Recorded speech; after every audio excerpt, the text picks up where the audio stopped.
Hello, good evening and welcome. Welcome to Rangers Radio. Join myself, Fox. You're on the panel is the one and only Fox. And Rudy Bear. How we doing, gentlemen? Evening, Fox. Evening, Ox, Jeff. How we doing? Evening, Rudy. Evening, Ox. How we doing, guys? Aye, good. Everything's good here. How are you, Fox? Good to hear you back, mate. Aye, I'm recovered well. Enjoyed my night out yesterday at the game. So all's well. Aye, I passed the fitness test yesterday. Just, but I made it. I enjoyed my day. I met my brother in the, I think it's called the Crystal Palace now, across from McSorley's. Had a couple of glasses in there, and then the subway there. Came out the subway and he says, I know you're a bit slow in the walk. And he says, I'll grab a pint and you toddle off up the road. I thought that was decent of him. But he was going to say, I'll run in and get as a couple. Aye, so did I. You just toddle up the road, he says. Oh well. And then you get to the game, many at the bistro. Oh, there was a right few at the bistro last night. Bridge, Crooks Ranger turned up with a box of false teeth. No, the sweetie ones, which I thought was a bit below the belt, but aye, butterbean. I can't think of everybody that was there, to be honest with you. Jimmy, of course, and his wee boy, in the 6'2" wee boy. 6'2", and the rest. Aye. Who else was there? Oh God, Old Duke was there. Gentleman, Old Duke. Gentlemen. Yes, indeed. Yes, indeed. One of the finest. So it was a good wee laugh. Big Dave, his boy, wasn't well. He was there as well. I think there was another couple of boys, but I just can't remember them all at this moment. All right, mate. All right, so then you go to the game, and what was your thoughts there? I'll go to you first, Fox, and then we'll go to you, Rudy. You bother? I thought the first 25 minutes that's the best football I've seen Rangers play for a long time. We were lightning quick with our passes, our movement was terrific, worked well in wee groups, wee triangular passing to get ourselves into the box and created some good chances, and of course we were 3 up and you're saying to yourself, this could be double figures here, we'll wipe out the goal difference against the Monkey Mob. But we took our foot off the accelerator in the second half, probably trying to save the energy for the weekend game, I would think, you know. I get that, Fox. I mean, obviously, with the personnel change, because Arfield, I thought, was joining the play up well for us. Wasn't my best player, but, well, might have been the first off. There'll be a few candidates for that, but we changed the personnel slightly, but we still made a lot of chances. It was just bit of bad luck, bit of bad finishing, bit of bad decision making. Another day we could have still scored 5 or 6 the second half. Still made plenty of chances in the second half. We had that terrific, I think it was about 70 minutes when Barisic scalped that free kick after the bar, which would have been a great goal if it went in. Unfortunately, I must admit, I missed the last goal. I thought that was the end of the score, and I says, I'll get on my bike here and start to gallop down to Cessnock for the subway, you know. So I joined the Subway Loyal last night. Oh, no, you Fox. No, it isn't, but I just thought it was... The Barisic one, I think he could have done with that, Rudy. That would have maybe helped his confidence if that... Aye, it was a great free kick. He also had a half-decent shot as well, didn't he? I kind of meant to slip to bottom, but it was a really good shot, but it was high, unfortunately, a wee bit too high. If one of them had gone in, Ox, probably done the boys' confidence the world of good. I happen to think he played pretty well yesterday. I don't know. He doesn't They feel you yesterday, I don't think, mate. No, but I don't think, as far as Barisic is concerned, he's definitely, between him and Halliday, we discussed this last week, he's the more skillful football player between the two of them, but he doesn't seem to have the same kind of fire in his belly that Andy Halliday's got. But then Andy Halliday's one of the odds, you know, I mean, he gets it, you know. But I thought they all had a decent game, and, you know, a couple of standouts. I thought Ryan Kent was excellent, I thought Ryan Jack was excellent. I thought Alfredo again worked his socks off, and on another day could have easily had a hat-trick. What was that, 5 games now? 5 clean sheets now? Something like that, and 14 goals in the last 3 games. Can't really complain, Ox, can we? We can. We can. We can. If you really wanted to, you could. I just, it's just getting the join up thinking and getting the 90 minutes under my belt, Fox. Yeah, we're playing really well at times. I mean, I agree with you. The football was excellent. Just a bit longer and really put teams to the sword, Fox. Eh? I've got about 3-0, mate. I was absolutely delighted at 3-0 at half time. And you were thinking, oh, we'll grab another couple in the second half. But maybe we're being a bit more sensible. Big game at the weekend for us. We couldn't afford any injuries in that game. So we made a couple of changes in it. I think I noticed, did we go 3 at the back at one time there? Certainly did. Don't tell me you left that early. You missed that, I know. No, but I wasn't kind of sure. I thought Tav and Barisic get pushed forward, 3 in the midfield, and Defoe and Morelos up front. I thought that's when Barisic seemed to come into his own as a bit of an attacking fullback, mate. He had more room to go exploring up front, and I thought he played particularly well when we went 3 at the back. I don't know if anybody else thought that. And McCrory coming in at the right, I think he was, and it was Goldson and Worrell. Barisic pushed up in the midfield with Kent being half, and but of course we took Daniel off as well. Allowed us to get Defoe. It was more like a 3-5-2. And eventually, well, as I say, I missed the last goal, but I seen it when I came in at night. We created the chance for Defoe to slam home the 4th goal. So maybe that's something that he's looking at. Going 3 at the back in some games.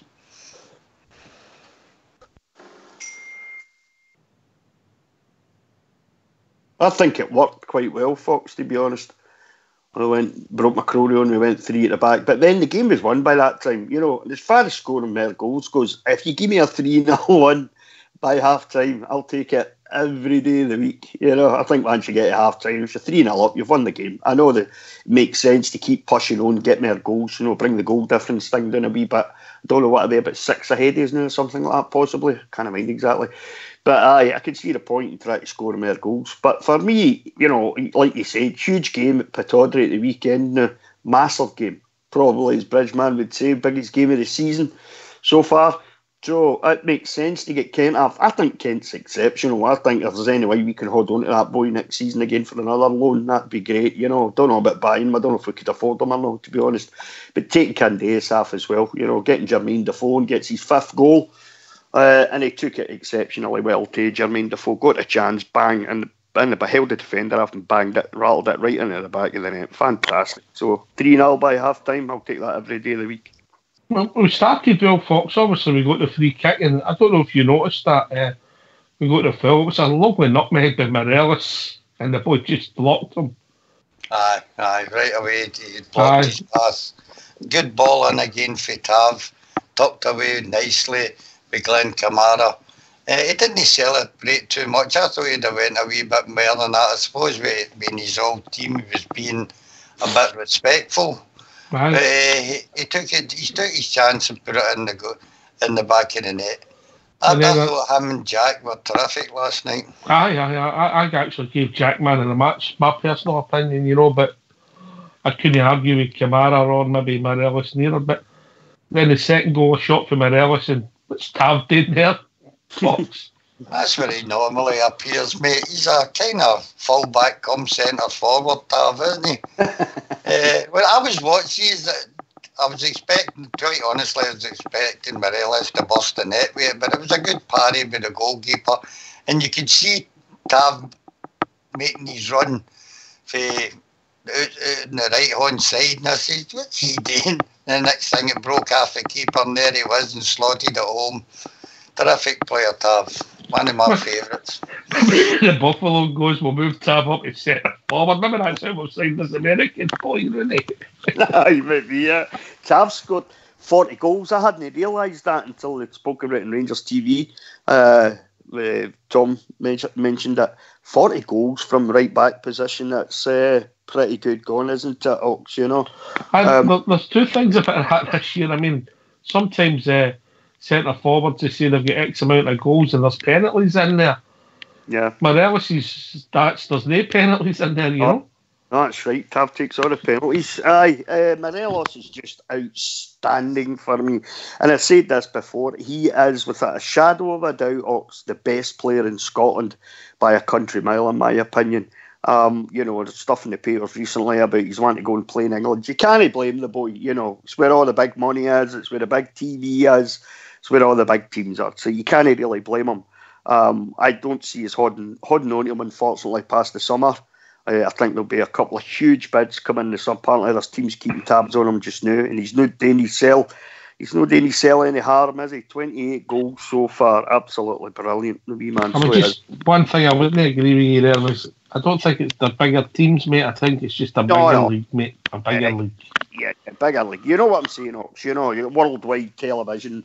And all that, it's interest worldwide in the English Premiership, and it's where all the players and managers, as it turns out in the last few days as well, seem to want to be, don't they? And I can perfectly understand why.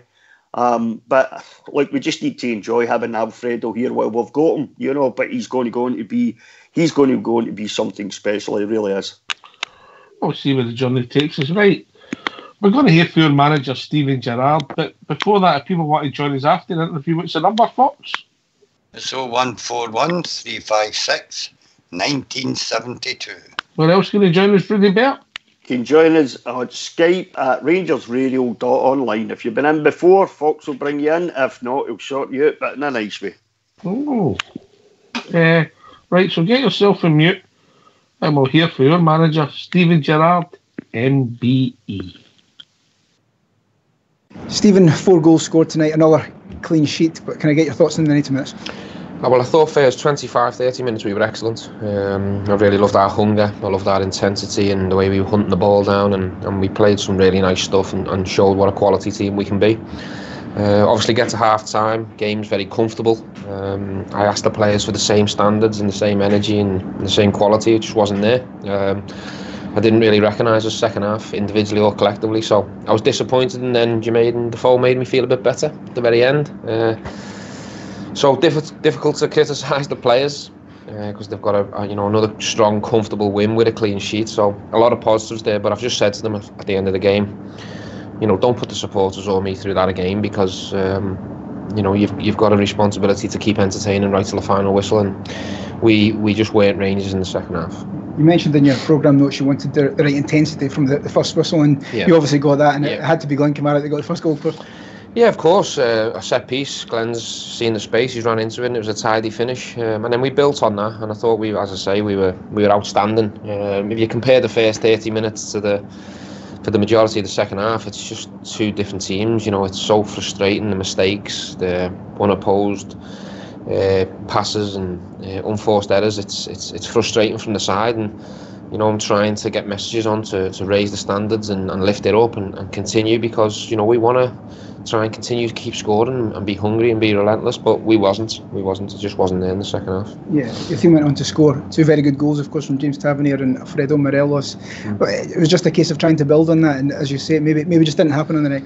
Yeah, look, we were outstanding. The job I asked the players to do, they'd done it in 30 minutes. Now, I'd take that every week, but we're here to watch good footballers and a good team, and the sign of a good team is when they take the scoreline out of the equation and they carry on playing and the standards remain high, and we dropped our standards second half, which is disappointing. And I've just said to the players, against better teams you'll get punished for that. Yeah, and one of the positives must be the fact that your team has kept another clean sheet. That's 5 on the bounce, and that's a good base to build on. Yeah, of course, we've always said that will be our base, and that's the only way you can build success, is if you're solid at the back. But we gave them some chances that we shouldn't have gave.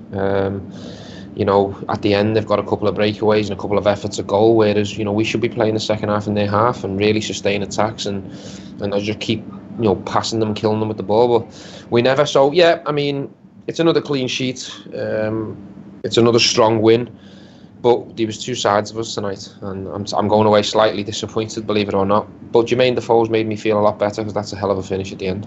You made some changes in the second half. Was that just to bring a bit of freshness into the team? Yes, it was to protect certain people for the weekend. We've got a big game, a big quarter final.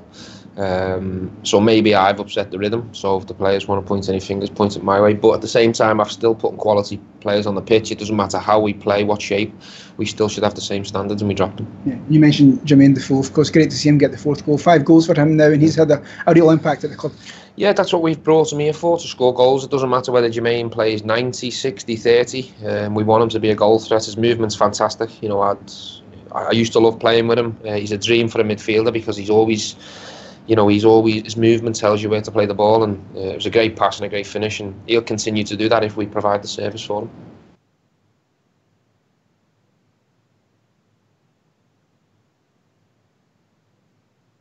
Well, thanks for that, for Fox and Old School Blue. He's a hard taskmaster. He's a Mrs. Broody. Aye, maybe no justice. Like you were saying, Ox, he didn't seem, like you were saying too, like he doesn't seem that enamoured with the second half. I don't know. I mean, is he maybe looking at? I said this a couple of weeks ago. He's maybe looking at the standard he played at, and expecting maybe 90 minutes. I don't know. Can you play at that standard week in, week out for 90 minutes? I think Boswell was saying the other night it's kind of hard to do. And maybe that's what he's expecting, though. And that can only be a good thing. If he's going into the dressing room, give him a big pat in the back, oh, brilliant, that's great, guys. Or he's going into the dressing room after the game and he's saying to them, could have done better. You know what I mean? Let's move on to the next game. Maybe they'll not get too complacent if he's saying that too much, Wee bit of the carrot and stick there, I think, just to keep people on their toes. But I think his observation about the game is difficult to argue with. Fox? Well, he's a manager. He should understand what's happening in the game, I suppose. Very quiet there, mate. I'm sorry, my earphones are... Can you just switch? Jimmy's come in and Travel's come in at the moment. All right. This is a choice. Who do we go to first, Rudy? What do you think? One's very articulate, handsome, debonair and clever. Another one's Travel Rug. How we doing, Travel? Aye, very good, aye. Very, very, very good, aye. How are you, mate? I'm sewing my sides back up. I'm just into remind Fox that I stood beside him for a good quarter of an hour last night. Did they forget me? Me and my good friend Skipper, we were stood kind of either side of him. No, we were a couple of the loyal members of the bistro team, but no, he couldn't even. Not even a mention. Aye. Maybe that's how insignificant you are in the whole thing. You know what I mean? My apologies, mate. There was a few other people I forgot. I did say there was other people there, but I just couldn't remember. I'm getting old, a wee touch of Alzheimer's here, mate. I think Padge was there as well, was he? Padge, that's right, aye. Padge was there, aye. Fox, were you at the game? Stevie was there. I was there in spirit, but it was starting to get cold then. My brain froze up, man. How we doing, Travel? All right, mate? How was your journey up and down? I didn't bother, aye. It's a long old trip. I mean, what massive respect for these boys that do that every week. I mean, that was 1:15 or something. I got back to Aberdeen. Any shout-outs for the guys on the bus? Did you meet any bears? The bus was full, eh? Right. Again, that's another. What a shout for them. I mean, they're picking up kind of anywhere between Aberdeen and down to Dundee. Smashing. Well done to all these boys. I think it's amazing, and it just shows just for the people listening. What was the bus you travelled on, mate? It was the Granite City Rangers Supporters Club, and that was a smashing bus as well. Good atmosphere with the guys there, and the driver, he's a right character. So it was enjoyable, despite it being you're setting off early afternoon and then not getting back to the early hours of the morning. As I say, what massive respect for these guys for doing that every week. And I think these boys run a bus home and away. I used to travel on it before when I lived up here, but and I'll have no hesitation in doing it again. It's a smashing club to travel that distance fully in their club. Yeah. Well said, mate. And obviously, a busload, that'll be more than Aberdeen are getting in their games at the moment. Yeah. Oh, do you know, I was quite impressed with how much they were enjoying the fact that Aberdeen get beat. There's obviously boys that are no like me for the West Coast that's up here working just now. There's obviously boys that are born and bred up here, but they had great fun at the thought of Aberdeen getting pumped last night, and that was that kind of warms your heart a wee bit when you see how much of these boys enjoyed the fact that Aberdeen get done. So that's good. It was a bit of a result, right enough. Aye. We've also been joined by JFK. How we doing, JFK? Were you standing next to Fox as well? Before he mentioned you, mate. Yeah, I was. I was standing next to the travel dog. He was wanting to share some of my drugs, but he wasn't getting any. All right, Rudy. Aye, good, Jimmy. Hi, Fox. How you keeping tonight, pal? You were in good form last night. Good stuff. A lot of false teeth were getting passed about, and we were all eating them. It was absolutely marvellous. And me and Fox shared a macaroon bar. There you go. Right, travel dog still never get any of my drugs. So, it was good to meet you last night, travel dog. You're some man. Some journey for Aberdeen, then up back away home, son. Brilliant stuff. Aye, no bother. And it was good for the performance, Jimmy. But you imagine if you go down there and it's a dull, nothing each draw, and you've that journey, as I say. Well, we've done that the opposite way, travel dog. Didn't we come way up there? Not every week, but JFK. No every week. Well, no every week. No, you're right. But on the game, I think just the same as the rest of you are all saying, guys. You know, it was fantastic first half performance, and I've got to be a Fox here. I joined just Subway loyal. I left in the 91st minute. I thought that was it, done and dusted, and halfway down to the Subway, I heard Jermaine had scored. But I concur with everything that the gaffer said. You know, I think a few guys took their eye off the ball a wee bit, looking forward to Sunday and I can't blame them for that. You know, it'd be nice if we could have come out the second half and banged in another 3 or 4, but it wasn't to be. What I was annoyed at was the referee. The referee allowed Ryan Kent to get kicked over the park last night before. The place, Jimmy, get booted. Right, before he actually took any action. It was absolutely disgusting. I couldn't at 6 or 7 in the first half alone that there was no action taken. And big dirty Darren O'D was the one that just kicked them, mate. There was a lot of blocks involved, you know. I mean, that's what they were up to last night. But I'd just like to ask a wee quick question on the guys here. How many of you applauded Kenny Miller coming on last night? Well, he's one of my all-time favourites. So you just took one of your all-time favourites. When I seen Kenny off, I wasn't able to clap because I was overcome with emotion. So I'll let Travel Rug answer that. All I can say is, Jimmy, my horns were warm because I was sitting on them. Yeah. Well, that's the same places where my horns were, but no under yours.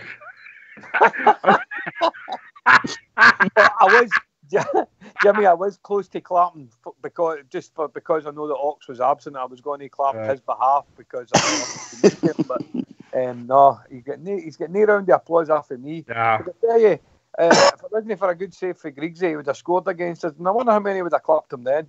Aye, definitely. Oh, you Fox? Fox had left by the time he came on. No, I wouldn't you.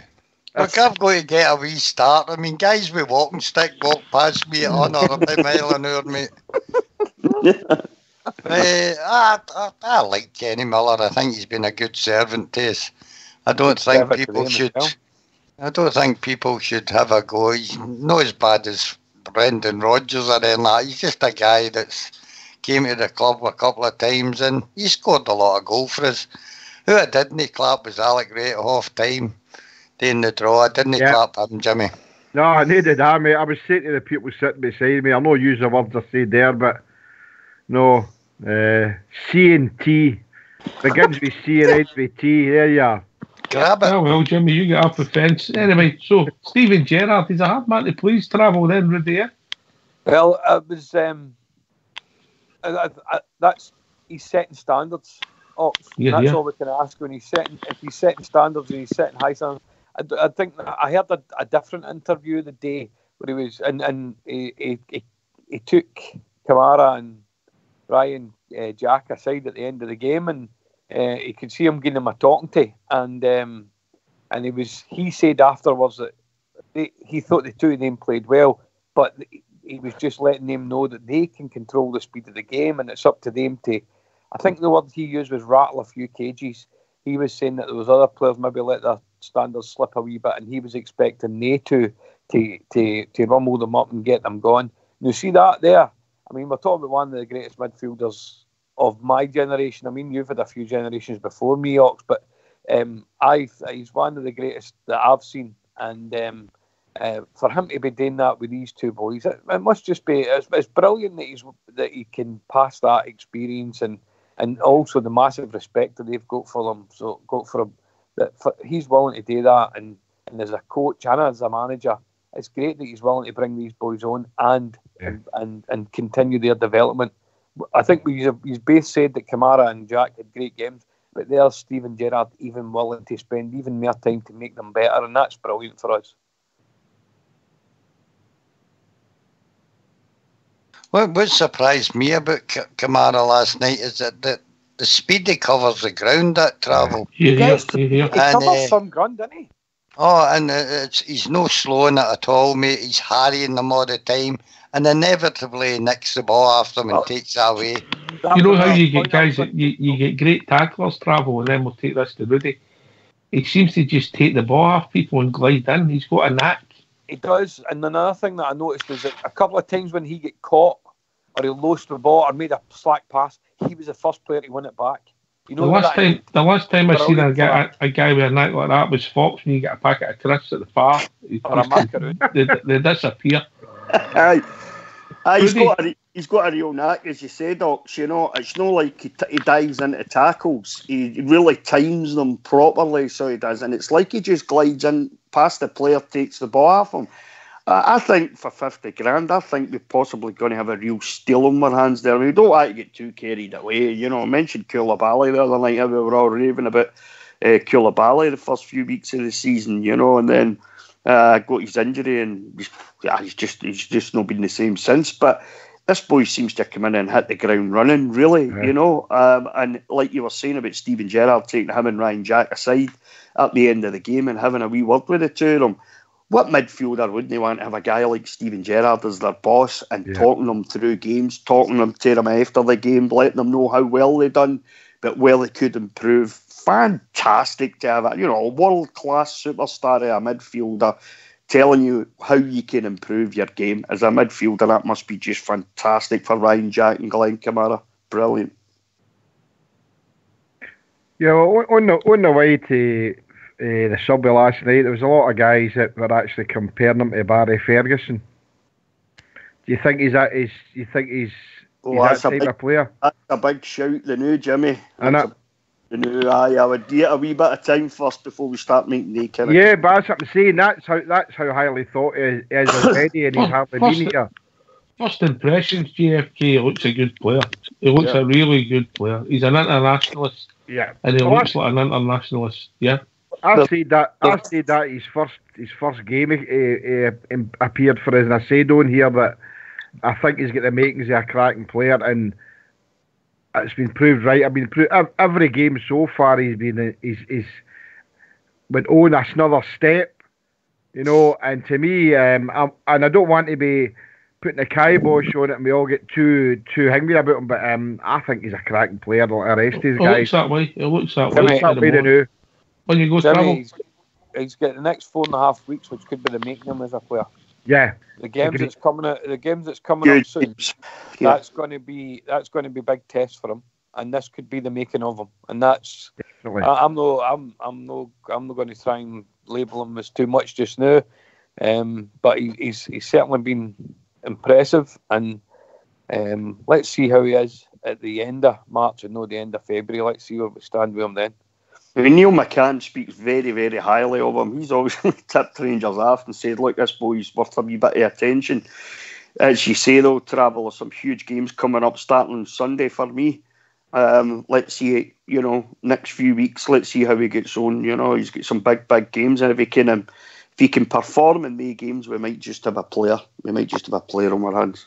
I think I thought Arfield was absolutely outstanding. I thought he was the best player in the first half, mate. I was certainly. I know you were saying about the man of the match, but even at the end, I'm thinking Arfield, even though he only played the first half, could probably still be my man of the match, because I thought everything went through him. His movement was brilliant. His wee touches, he was trying these wee nicks running about the box. I mean, that's 2 weeks in a row. The managers of the opposing teams have been absolutely lauding us with compliments and how it's obviously they've took doings, but they've been delighted to be stood at the side of the park watching us. And I think it's no coincidence that our midfield suddenly clicked and we are creating chance after chance. And I think Arfield's so critical to that. It's nice to hear a couple of managers travel, isn't it, with a backbone, who's got the guts to come out and say after a match, look, we were just totally outplayed by a great side, played great football, as opposed to getting battered and then sitting there greeting like a wee lassie, trying to deflect, like somebody. Well, aye. But also when you were at Petrodry, you see Rangers inspired, as I like that for Bradley. Aye. You enjoy that, JFK, did you? Yeah, I did, mate. So, I mean, we, as I said, we started well. Good goal by Kamara. Second goal, Tav again. I think it was Arfield that played the pass into Morelos. Morelos, a good shot. Goalie parried it. Good finish from a right back. Third goal, again, I think it might have been Arfield again. He got the ball played into him and put it across, slightly deflected and fell into the place of Morelos. 28th goal of the season. 23 minutes on the clock. Come on. Who thought it was going to be double figures? Be honest, Fox. Come on, be honest.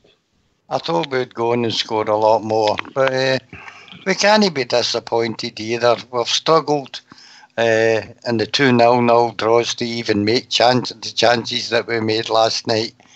I'm not disappointed at all. I didn't actually think Morelos had a great game. I think he had a decent game. I didn't think he looked as sharp as he normally does. And there was a couple of chances I expected him to tuck away, but he didn't. Mm-hmm. There was one I know that he slammed by the left-hand side of the post, which was well off target for the position he was in. And I didn't think he was in tip-top form last night. Can I just go back to Kamara and say one thing? It's the speed he shifts the ball at Ox. He's always in position to take the ball, and he's picked his pass route before it arrives at him. And that's the thing. He's gone forward as well, Fox. He's gone forward. And that's the thing that the midfield was struggling with most of the season. We just couldn't get that balance. And sometimes, as I've said this before on the show, you sometimes may by accident come across a three that works together. And it's not always your best players. And Kamara, if we hadn't paid the 50,000 for him to take him before the summer, we wouldn't have had that kind of blend that we've got in there. And now we'd still be persevering, I suppose, with some of the other players. But for 50 grand, and you're spot on there. It's a blend. Who would have thought Rudy Bear, Travel Rock, and GFK would have been good callers? But as together they talk. You know what I mean? You're spot on there, Fox. You know, it's a blend you get. Well, you're just becoming a cheeky bar steward. I'm like, years of training, GFK, years of training. It's right what you say, the Walks. He seems to be the missing piece that we were looking for, doesn't he? You know, I mean, but you know what? He heaped too much on the boys' shoulders now, you know. Travel was saying there are big games coming up, massive games in the next few weeks. Let's see how he performs in the games, you know, before we start thinking too much of him, you know. But certainly up to now, I'm sure we've all been really, really impressed with him. And it just looks like the missing piece we were looking for in the midfield, you know. And long may it continue, in my opinion. But for 50 grand, he certainly up to now certainly looks like an absolute steal to me, like 50 grand, you know. I agree, mate. Travel then GFK, Travel. But the boy, I mean, it was a team performance last night. He was the only man on the park, but he's just quietly and effectively getting about his game. One goal. He's involved in a lot of good play. 50 grand, absolute steal. Aye, fair enough. But I think also you've got to give the other guys in midfield credit. They're always moving. They're always making space to take that pass. Aye, I thought I did think Arfield was the best player on the park the first half, mate. Ryan Jack as well. Ryan Kent. I thought Ryan Kent maybe there wasn't a lot coming after him. And I agree with what Jimmy was saying earlier. He got a lot of attention, fouls and niggly wee blocks and kicks, and he was getting quite frustrated. But there was a few times where he was trying something, and it was just hitting players, and it wasn't just coming off. But do you know what? With somebody like Ryan Kent, that's something you're just going to have to accept. There's days where he'll send a full-back for a hot dog, and then bang, you've got the winner, as it happened in the 29th. But there's days where he'll try and do his wee step overs and they gets tripped out of the ball or whatever. You just have to live with that, and I don't have a real problem with that. And as far as the 3-0 thinking it was going to go to double figures, Dundee then just went, oh no, stop. Well, camp right in here. We're not going to get an embarrassing scoreline. For me, they just closed everything up a wee bit. And the manager, even you can see the manager reorganising things a wee bit. They decided, right, we're just going to try and close all the space and not give them. They started a wee bit open, but then it just closed up, and that was it. So it was good to get the 4th. I would have loved to have seen 5, but hey, never mind. We 4-0. That was fine enough for me. A decent night's entertainment. Yeah, JFK. My sources are telling me you get outed last night. Any truth in this? I was outed. I had my mankini on under all my other stuff and that, but nobody wanted to take my look. It's usually a giveaway, isn't it, mate? It is, aye. It's the pink soaks and the coloured laces that get away sometimes, but hey ho. Anyway, remember we were all sitting here a few weeks ago in the transfer window, and I think Bridge was quite adamant, that he didn't want to give anybody any money, and I was kind of supporting that fact, and I put my hands up to that. And we were all saying, we've got Stephen Davis, and he'll do what we know he can do in the midfield, and that's not happened so far yet. But I think people like myself and Bridge, I think we made equal words. I think what Kamara's done is complemented the midfield that we've got there, Oxchair. The other midfield players, we've got to give them credit as well, and I agree with Travel and Rudy saying about that. But I definitely think at £50,000 is a steal. The 4-0 result flattered Dundee because we should have actually beat them about 6 or 7-0. But just that's the result we got, and it'd have been pleasing to have a better warm second half and clap our hands at something. But no, I'm pleased. I'm looking forward. He made the right substitutions, and like Fox, we were all talking and that about him. He's went to a back three there. I don't know what he's thinking is here. Maybe for Sunday, we don't know. We'll soon see come the end of the week. But I come away happy, cold but happy.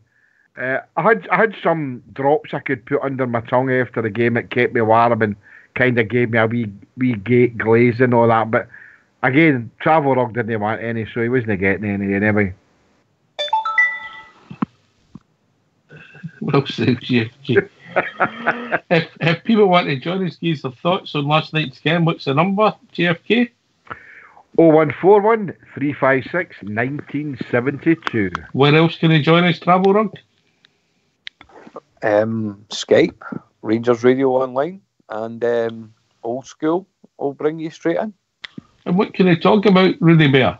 He can talk about anything and everything to do with the famous Glasgow Rangers. Yeah. So we're contented. We're scoring goals. I know.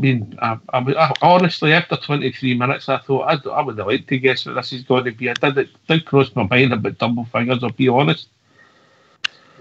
But we never got it. But I took that before the game started. If I'm being honest, Kilmarnock 5, Hamilton 5, Dundee 4 without reply. So we're on a good run of form. Not the hardest opposition, we'll fear, but hopefully it'll start driving us on. You coming in there, GFK? Big Graham, my boy. He'd a tenner on Morelos hat trick 5-0. But I could actually see that happening. But hey ho, it didn't happen for us. What price was a Morelos hat trick? And it was Morelos hat trick combined with a 5-0 one was 40-1. It's crap prices, isn't it? You've got to get the score, getting a 5-0 score, getting somebody scored 3 just because he'd scored 5 in the previous game. So you're thinking, let's go for it. So the big chap went for it, but hey, it didn't happen for him. So still get the win. I'll get his pocket money off his ball. Ox, Yes, somebody put a picture of their slip up on Twitter last night. They had Kamara and 4-0. I think they get 95-1 for that. For Kamara to score first? Kamara to score first and 4-0 now. That's a 95. That's alright, isn't it? Don't know. I didn't want for more than that. Aye, getting the result, picking any correct scores, difficult, and then getting the first goal scorer. Can I just add something about we spoke how well Arfield played, and then when the manager brought Stephen Davis on, now I believe Arfield maybe had a tight calf or something, so just not take any chances. And I'm glad it's not a tight groin, because I seem to be an epidemic in it. Aye. I'm not saying that Stephen Davis played particularly badly in the second half, but completely different player and a different pace it moves at, eh? And that I know the manager said maybe blame me for it. I can understand. I'm absolutely no way am I criticising, but I think people just need to. I think it's kind of confirmed it to me that Stephen Davis. Well, if we play Stephen Davis, we maybe need to look at playing a different type of football, because it's no the same high intensity. It's maybe it's a different position Davis needs to play, but I don't think he's a replacement for Arfield in that position anyway. Yeah, you're right there. Yeah, I agree with you there, Travel. I think he's been disappointing so far, and I get the fact that he's not played much football, and he's he's maybe not fully match fit. I get all that, but I don't know. I'd certainly go with Arfield, and believe me, I think Arfield in the first half of the season wasn't great at times, but it certainly seems to, in the last few weeks, he certainly seems to have upped his game a bit. I think he's been fantastic, Arfield. We miss him, mate. We miss Arfield. That's the strange thing, Rudy. We do miss him when you look at the results of the season. When he's not played semi-final, the St Johnstone game. Yep. There's been times when we miss him. We've missed him. I don't know if he just makes things happen, and sometimes you maybe don't see. I mean, he's certainly in the last few games for me, he's been very, very close to being man of the match, Ox. I think his work in the last few weeks has been fantastic to watch, can he keep it going for the rest of the season? I think he's going to have to, because I don't really see Stephen Davis, for what I've seen up to now, I don't see Stephen Davis making that much of a contribution between now and the end of the season. And I hate to say that, because he was one of my favourite players when he was here before, and we were all delighted when he came in with Jermaine Defoe. Jermaine Defoe's doing all right, 5 goals. But Stephen Davis, for me, just looks totally out of it, Ox, completely. Yeah, so it's got to be. That is a shame, Jimmy. It's got to be Scotty Arfield. It'll be better for that 45 minutes last night, mate. He worked hard. He showed a lot. He just probably the tempo went out the whole game. He's just doing his Stephen. Anyway, we'll be joined by Blue Star and a first-time caller. So to go to Blue Star first. Evening, Blue Star. Evening, Bears. Evening. How are we doing, mate? What's on your mind, mate? He's went on about Davis there in Arfield. Again, I'm often one for stats. I was looking at the stats today. No guy in the last three games touches Kamara for passing success rate. He's miles in front of virtually the whole team, believe it or not. What surprise that is it really when we've watched them? You see, when you're on about the so-called fee of 50 grand, see, for me, and this might sound a bit controversial, I'll be honest with you, I think he's more than paid his 50 grand already. For the simple reason, his contribution in the last 3 games alone has been absolutely massive. Going back to Davis, if you take in now, I don't know exactly what Davis is on, but I'll tell you what, he'll be getting a decent fee, we all know that. Has he contributed anything like what he's getting paid? Not a chance, guys, not a chance. And I know we knew the great player that he was, but up to now, no, he hasn't. I'd go as far as to say he hasn't even really contributed, to be honest.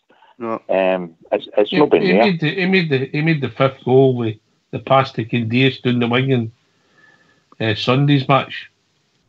Yeah, but I mean, for the time of minutes that he's been on, granted he's not been on whole games or anything, but Oh no, not for what he's getting paid, mate. He's not contributed anywhere near enough. Can I give you an example of somebody in my kind of adolescent years? In fact, it was maybe even, but Trevor Stephen. Remember, he went away and came back. He was never the same player when he came back. Remember that? Trevor Stephen was always a player that makes me think: do we take players back for a second time? I don't know that it's always a great thing, but I'm hoping Stephen Davis can. I know it was the money that brought him back, because Marseille never paid the coin, didn't they? Know, and we got him back, but he certainly left a better player than we got back, unfortunately. Well, we've been joined by this caller. Evening, caller. How are we doing? If it's me you're talking to, I'm absolutely fantastic, guys. Good evening to everyone. How are we doing? How we doing, mate? Everything all right?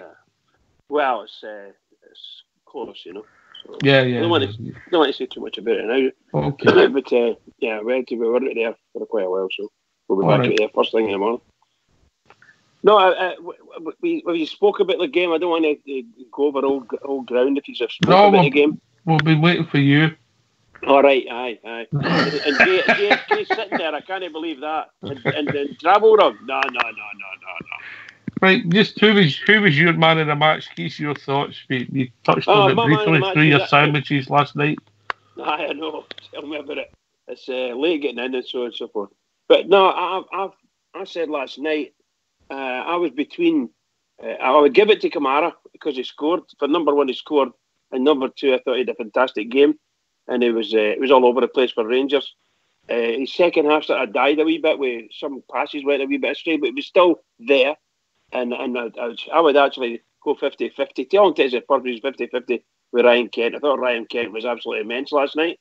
A second half display, I thought Stephen Davis came on a wee bit in the second half. But, you know, I believe that Morelos got it. And I'm not surprised because his input to the game is tremendous anyway. And his sheer audacity to take these guys on and bully them all over the park is just incredible. And did you see the one in the second half right in front of you, Bridge, when they shut the defenders down? Well, right in front of JFK and you on the byline at the Copeland Road when he got. I think they ended up with. I can't remember who they shot. He got it and he caught it back to somebody. It might have been to Barisic. Yeah, I can't remember. He's a fantastic player. I mean, the overall play is just wonderful.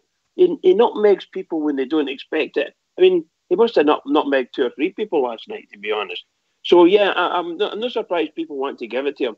I'm just going with what I saw, and in all honesty, I thought it was between Ryan Jack and Kamara, and because he got the goal, I would have given him that. It was a lovely goal he scored, but all over the place. Can't argue with that. I mean, obviously, I went for Arfield, but that's only how I see it. Can't argue with the boy Kamara. You know, I'm really couldn't. I know you're enjoying him, Blue Star. Absolutely, I think he's been to be quite honest, guys, I think he's been an absolute breath of fresh air. He's been the last 3 games. He's been sensational. There's no other word for it. He's really contributed so much.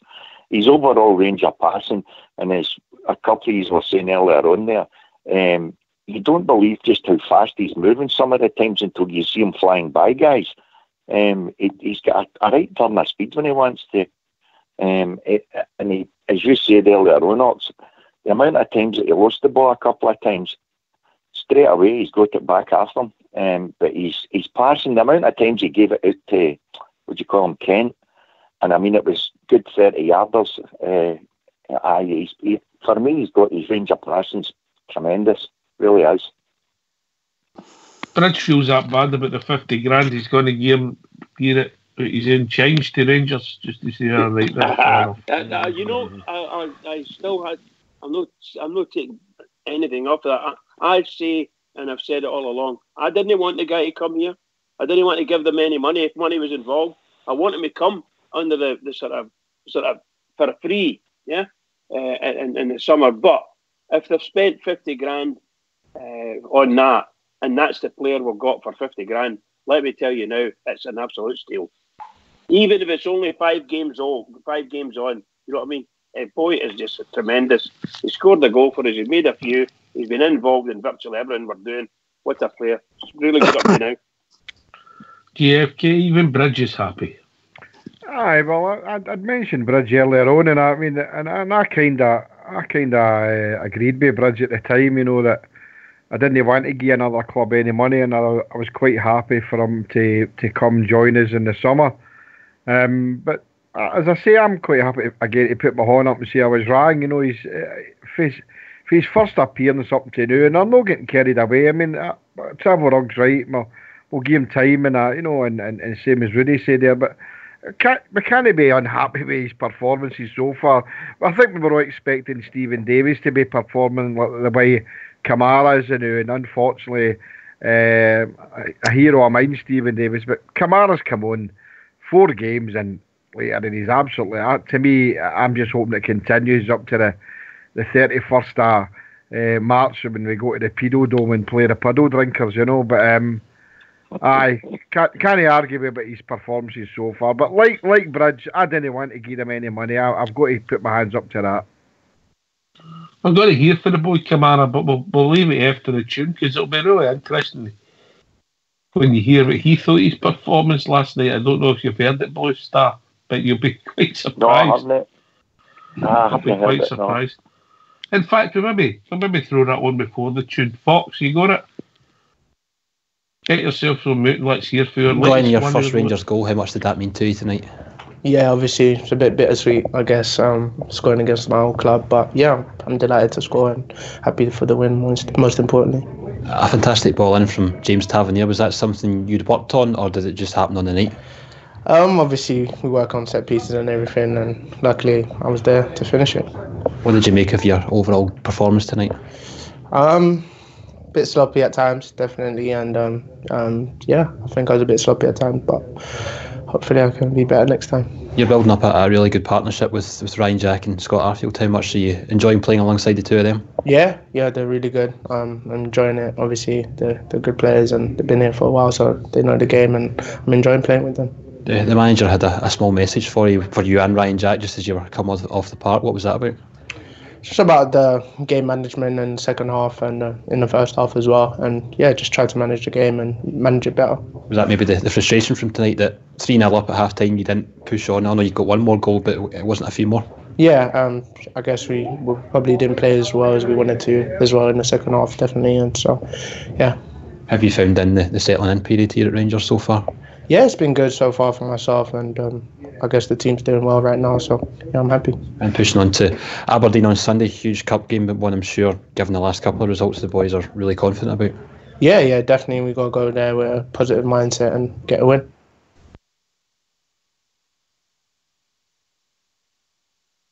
Bit sloppy, Travel Rock.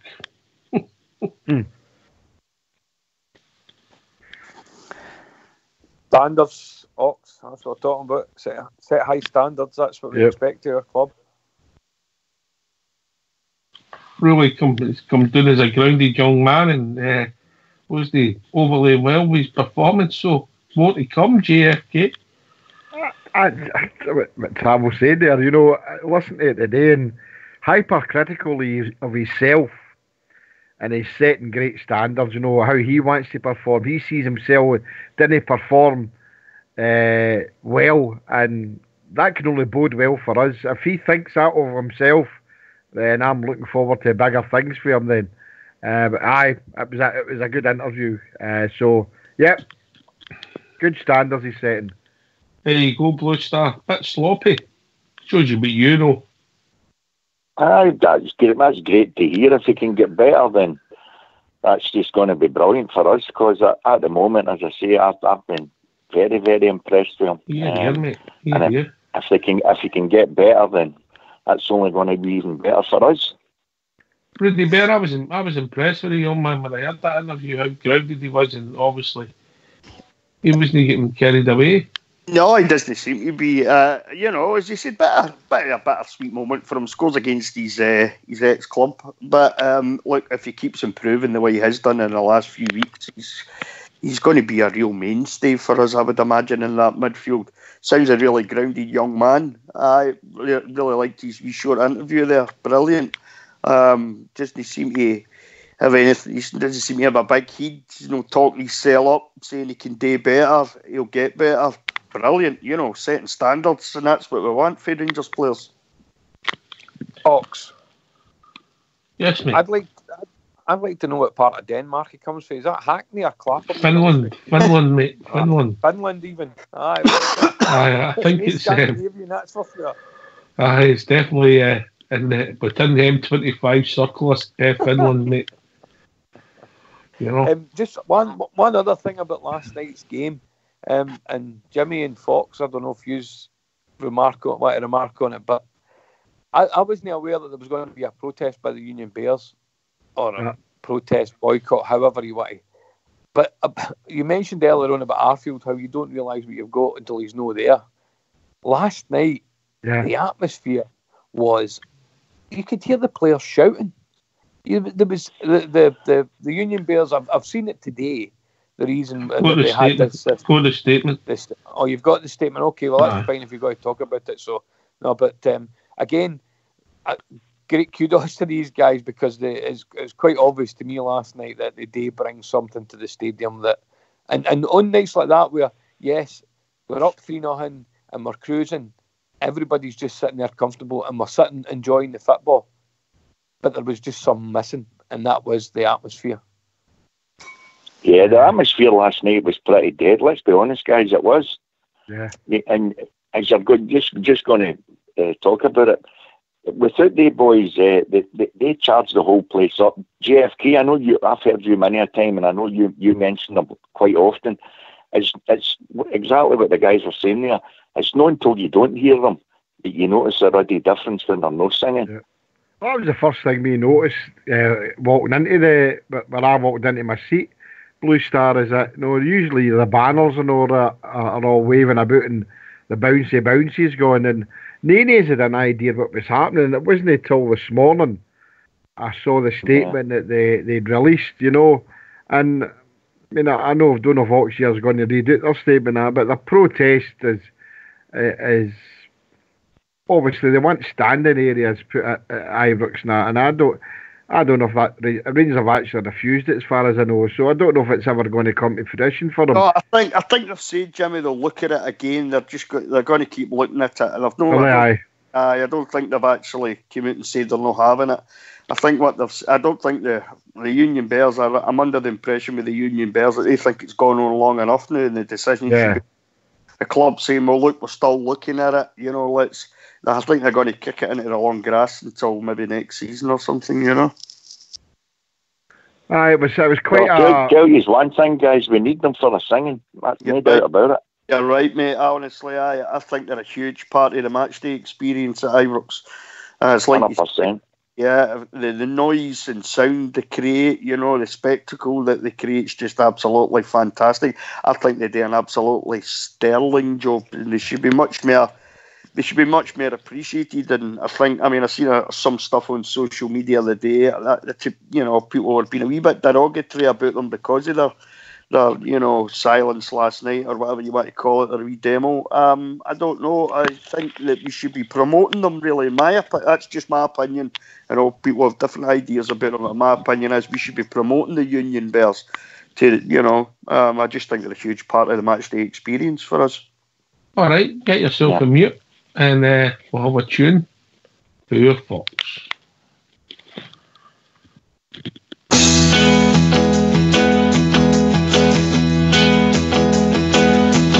I sailed the wild Atlantic, across the broad Pacific shore. I sailed around the stormy capes, and I've heard the forties roar. I've wined the Indian Ocean, I've sailed the China Sea, but there's a sea back home in Scotland, more than all the rest to me. It's the blue sea of Ibrox. It's the greatest sight that I have ever seen. It's the blue sea of Ibrox.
Well, thanks for that, Fox. We're back. Yep, back. Yep. Roger. Yep. Yeah. I sent you the Union Bears statement, Bridge. You got it? Just give me a minute, bud. Yep. Union Bears statement. No, I don't see none. A minute. No, It's nothing. It's on your call on Skype. I'm in the call on Skype and I don't see it, but honestly, honest to goodness. Oh, nothing. Nothing there, pal. That's there, mate. That's there. Anyway. I want to provide. Do you think we want to read it out? What do you think, lads? Do we want to hear it? Do you want to hear? I would like you to read it out, and I'd like to further the discussion on it as well, because I think supporters are getting demonised in a lot of places just now. But it's people like these guys who, and as I mentioned earlier on, the guys on that Granite City bus, it's people like that are the hardcore that our club needs to look after and appreciate. So I would like you to read out the statement and maybe get it out to the wider audience. Oh well, it's my job to delegate, and I think if you check, you find you have the statement right in front of you, Mr. Travel Rug.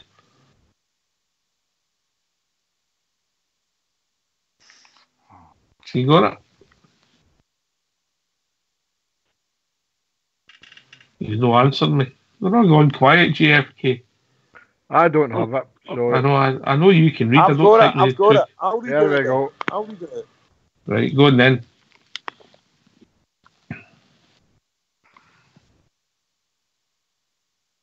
Oh. Jesus Christ. Right.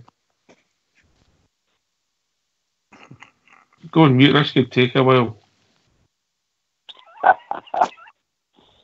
My eyes on that bit. Right. Following the decision to protest in our game against Dundee, we would like to take this opportunity to explain our reasons in greater detail. The Union Bears have been operating successfully for over 10 years. We have grown from a handful of supporters based in the Copeland Road to a prominent group within the Rangers support. We aim to provide our full backing to Rangers in a unique and colourful manner to support the team both visually and vocally by creating large displays in the stands and generating an atmosphere at both home and away matches. Over time, we have developed what we believed to be a positive working relationship with Rangers. This has been a requirement due to the nature and scale of our work.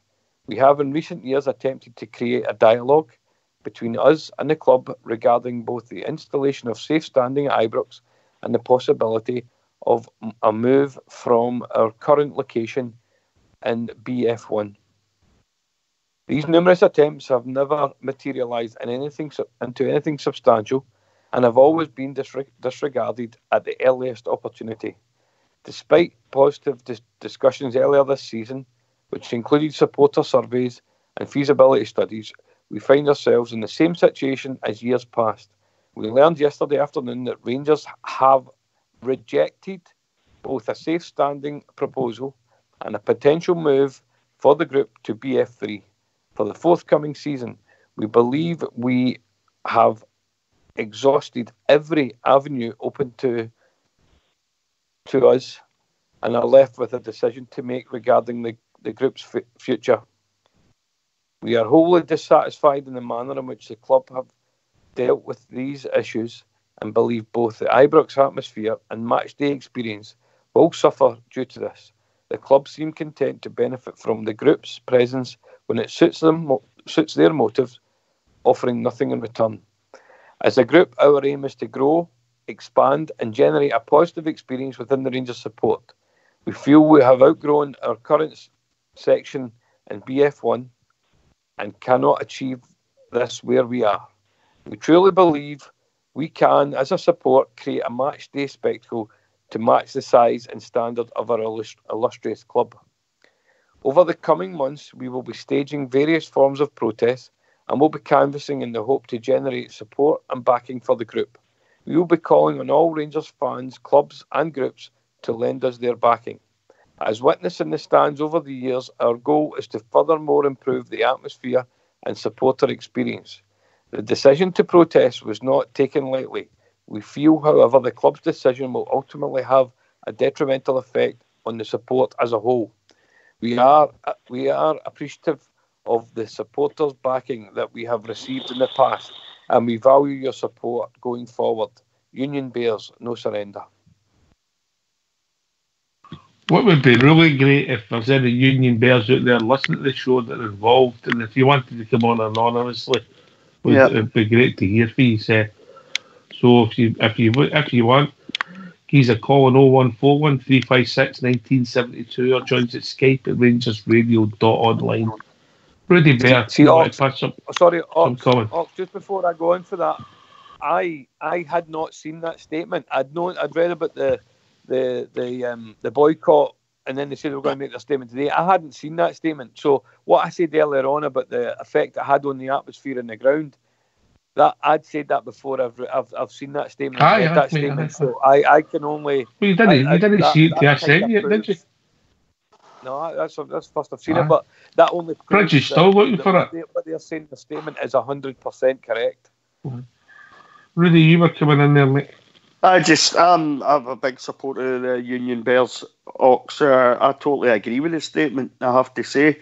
I can't understand, we see from on the other side of the city, I hate bringing them into it, but we see the attention that they get, we see everything that their club does for them. Our Union Bears don't get the same support, and I think it's, I was under the impression the club was saying, look, let us look at this a bit longer. We've not really made a decision on it, so I got that wrong. But I think any help that we could give the Union Bears, any help whatsoever that we can give them, we should give them. The club, rather, should give them Ox. It's as simple as that. They're a massive part of our club. They've grown exponentially since they started out, as they mentioned in their statement.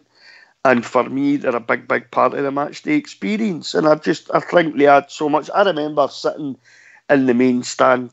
There was two couples sitting behind me who were American tourists, and they spent most of the game, because me and the missus were having a wee chat to them, they spent most of the game watching the Union Bears and thought they were absolutely amazing. They were videoing them, they wanted to take the videos back. They came from Seattle, they wanted to take the videos back to Seattle with them. And show people, look, this is, these guys, they're like part of the Rangers support. Look at the noise and the colour and everything that they create at a game. And we should be promoting the Union Bears. It's as simple as that. And you've just gave them a wee shout out there, Ox. You've said, 0141 356 1972. If any of the boys are listening and they want to come on and talk and let us know what their feelings are. I'm sure most of us on here support the Union Bears. I know that I certainly do. I'd like to hear from them. When you've got guys like myself and JFK that are closer to the Union Bears' age, and then you get yourself in travel rugs a wee bit further away, you know what I mean? What a shocker. Have you found that statement yet, Bridge? No, it's not there, but it's not with me anyway. I don't see it. I've got nothing here at all. Well, there is a problem, and there's always a problem. You're going to have disruption if you have a new area. But is it the question is it a small price to pay to upset a few people who hopefully you can sort out with getting them tickets with their friends and family in a different part of the stadium, when it comes to the renewal time, because that's what we're talking about. Is that the way am I picking up right, JFK? Yeah.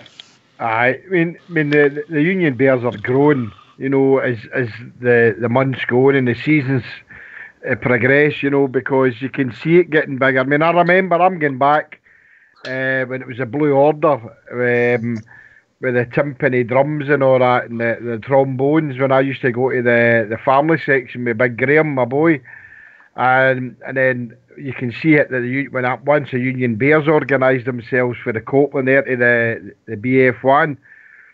I think they're stuck the Union Bears in that wee corner there, and I think it'd be a better sight for television and for the atmosphere of the whole game is to have the Union Bears in BF3 right behind the goal where they want, and that would be better. I'd like to know what the voting thing was. What was the percentage? There's 44,000 season ticket holders. Who gets a vote on it? Is it the whole stadium? Because I know I never get a vote on it. No. There's no vote. Jimmy. No, but we're all season ticket holders. Why not send this out? No, everybody. That's all right, Jimmy. If you say you move all the seats for BF3, what happens if we say, let's give the Union Bears the corner at the Government stand and the Copeland Road stand and move all the people to BF1? Right, okay, right, I understand what you're saying, right, but they need to accommodate you in a decent seat. I know what you're saying, right, but look, that's the nature of, and I'm with Rudy and Traveller. Don't want to talk about the people there. No, you can't call them that. The mutants there at Pedodome. No, they've accommodated them. No, whether it's a standing area or if it's a section put by for the Union Bears, it should be. I was at the guys here, and I was at the game last night, and I didn't know what was going on, and nobody ran about us. There's 9 or 10. Nothing. Well, there was a couple of corner kicks that big Barisic was taking, especially the one that the goalie tipped onto the bar, right? And you could actually hear Ryan Kent shouting, "To me." You could hear him. And I'm sitting 10 rows back, and I can hear him in a crowd of 40,000 shouting for the ball. Right? There's no Union. That's like watching the football in my local park in Knightswood, Oxshire. You were well tuned in, Jimmy. That's no the right way. Let the guys have their tunes and their banners and that, and it makes a spectacle of the game. Unfortunately, my voice isn't what it should be, but I know my songs would probably get me thrown out of the jail, but they let the Union Bears do something. Well, there's a couple of people I've seen that saying that you can't let 17-year-olds... there's a wee bit of that. It's about the other time customers, but I'm sure that with a wee bit of foresight and a wee bit of planning, you could sort it out, mate. I agree with that. Anyway, we've been joined by George Logan, who, like myself, is a similar age to the Union Bears. How we doing, George? Very good, Oxford. Part is absolutely brilliant. One day I want to be like you, Ox. don't, George, don't do it, mate. Don't do it. See what you're saying there, by the way. Is that where they want to sit? Do they want to just move along behind the goal? They actually said that. That's what it looks like. Aye. See, I would never like to see. I love my seat. My seat's Sandy Jardine, right in the front of Sandy Jardine, row A, right in the mid. The thing I think that's where they should be, if I'm honest. I personally wouldn't want to give up my seat to anybody. If I'm honest, I've had that seat for the troubles happened. A lot of folk left their seats and things like that. And I picked the best seat in the stadium, and I got it. I've kept it. But if they came to me and say, "Look, George, the Union Bears are want to go in there. What do you think?" I probably would give them the vote and let them go in there, and I would take a seat somewhere else, because when you're coming out of that tunnel and you see the young guys bouncing about the way of the day, because even when I take my wife to the football, to the mirror in the main stand, she just sits and watches them. She thinks it's fantastic. The atmosphere they make is absolutely brilliant.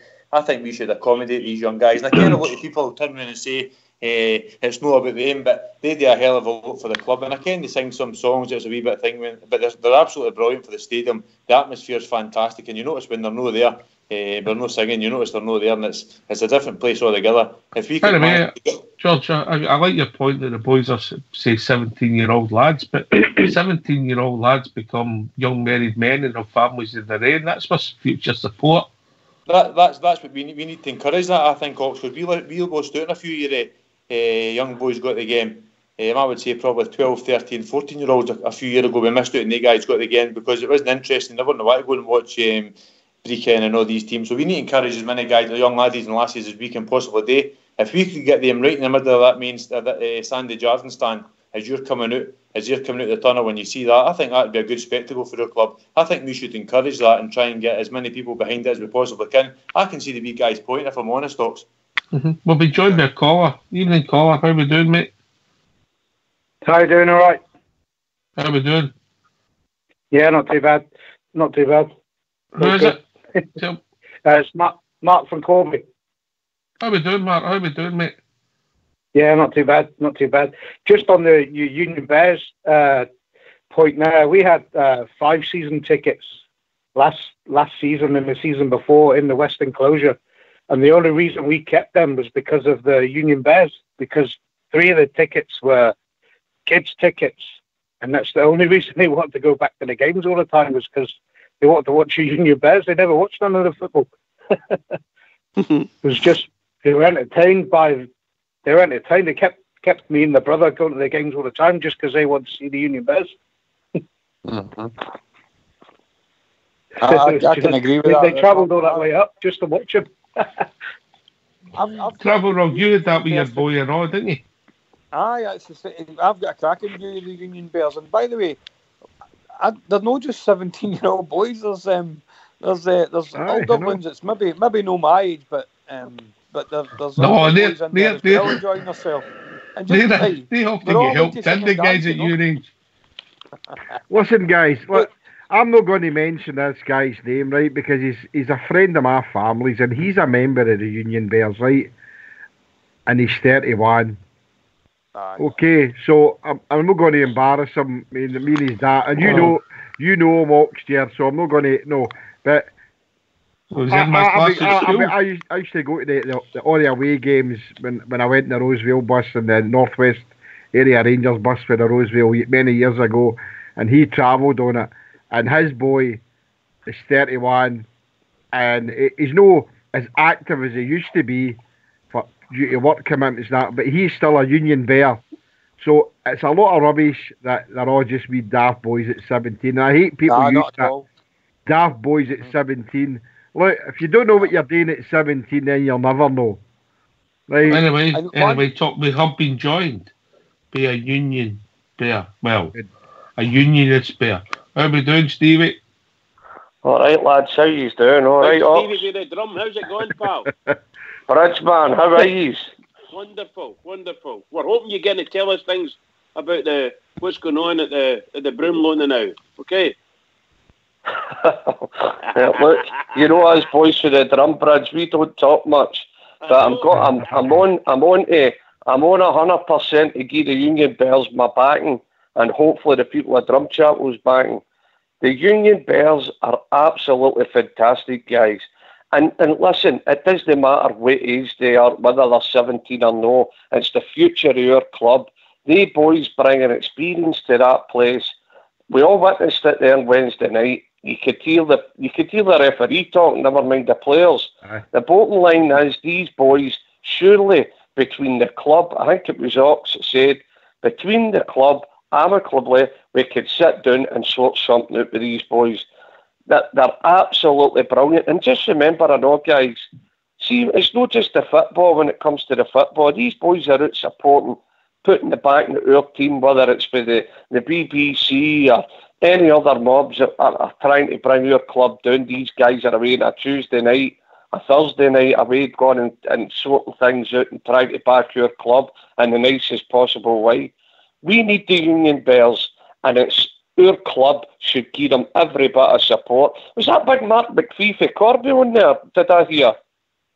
Yes, it is, Steve. Is that big Mark? Aye. By the way, your big money's put up. By the way, people, just in case, this is a boy that sucks time with me all the time up to see the Rangers. By the way, big Mark. Oh, brilliant! Absolutely fantastic. And by the way, he's right in what he said there. His kids come up and all the way up for Corby to support the Rangers, and look, most kids, they just love the Union Bears. They watch them and they want to be them. My wee man, wee Jamba boy, he's just itching to get in a boot it with him. And that's what they do to the kids. They want the kids to bring another side to the game and bring them to want to take them to the match and get in a boot it. And they've got my backing, man. And I can't even believe that there's anybody out there that they want them.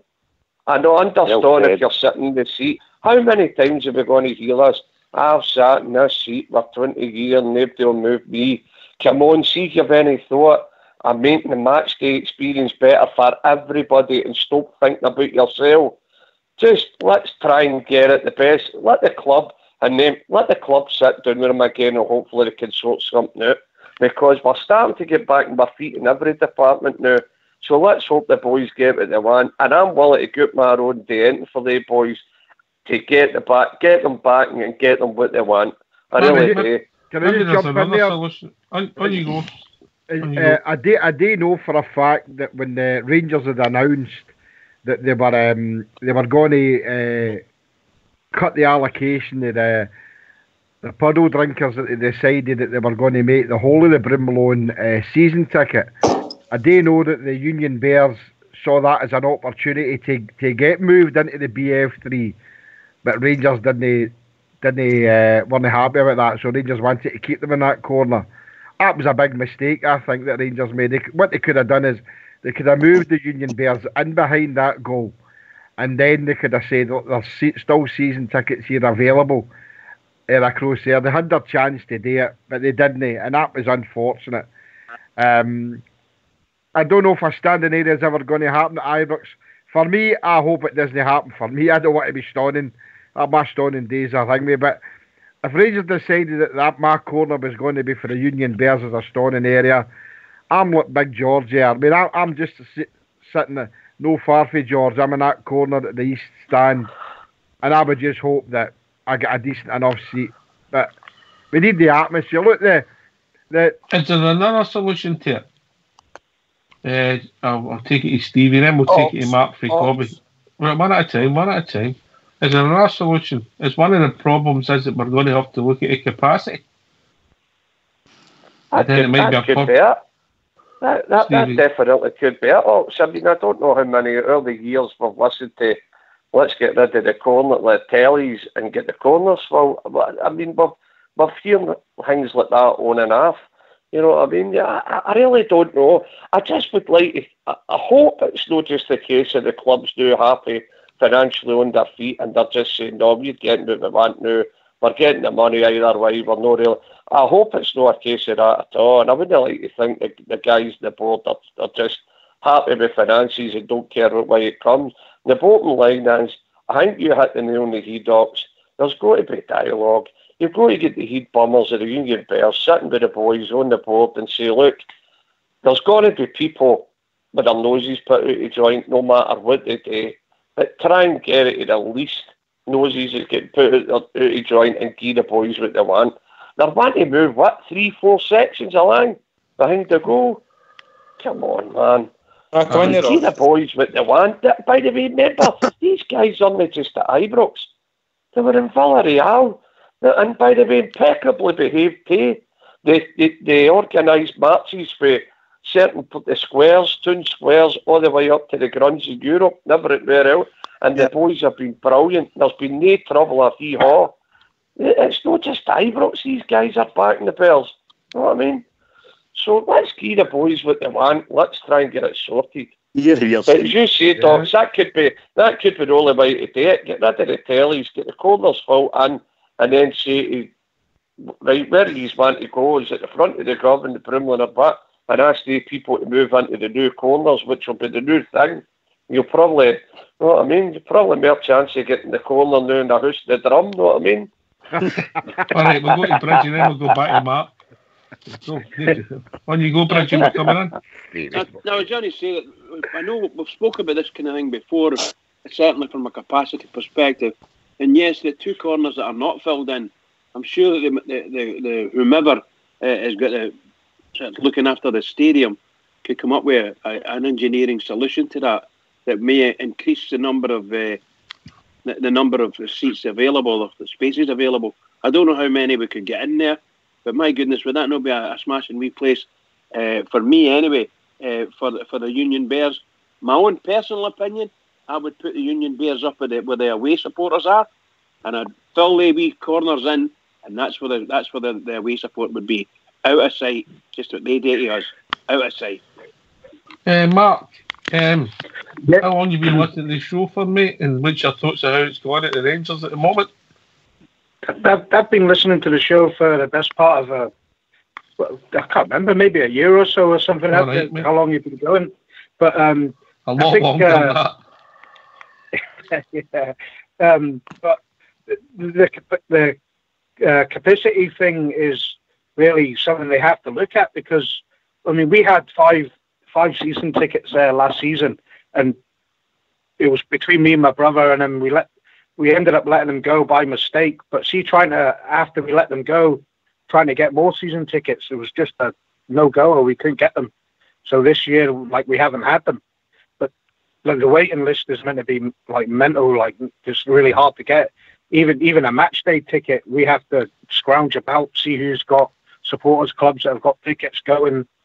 Do you know what I mean? We have to really scrounge about to get tickets. We normally get them, but it's always a bit of a struggle. Do you know what I mean? Becoming a full-time job getting tickets, mate. Yeah, it is quite hard. I mean, we're lucky we've got contacts up the road that can get us tickets, but it used to be the last 2 or 3 seasons I was giving tickets away, and now I can't get them. I mean, Stevie, I tell you, be many a times when I phone Stevie up and says, I've got 2 spares, do you want them? But other than that, this season and last season has been really hard, even just getting tickets. Yeah. Really hard. What about on the park, Mark? Are you pleased how things are going? I think things are going great. The last 3 games have been brilliant. I think Kamara, brilliant bit of business with Kamara. Obviously, Morales, his goals are unbelievable. The way he takes his goals, left foot, right foot, headers. Anyway, it goes. Even his movement for the goal last night was unbelievable. He anticipated that a couple of minutes before. It seemed a couple of minutes before he even tapped it in. Just the ball come across the face of the goal. He anticipated it and come away from the defender and just attacked him. It makes it look so easy. Morales does, and even like a clean sheet, 3 games, 3 clean sheets. Can't ask for more, can you?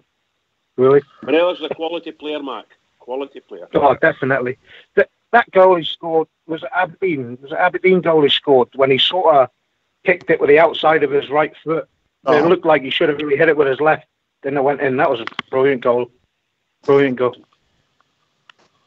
I think on you go, Bridge. I was just going to say, you know what I heard? I think I saw something follow our Rangers media. Radio Clyde tonight said that Alfredo Morelos is worth 10 million. All right.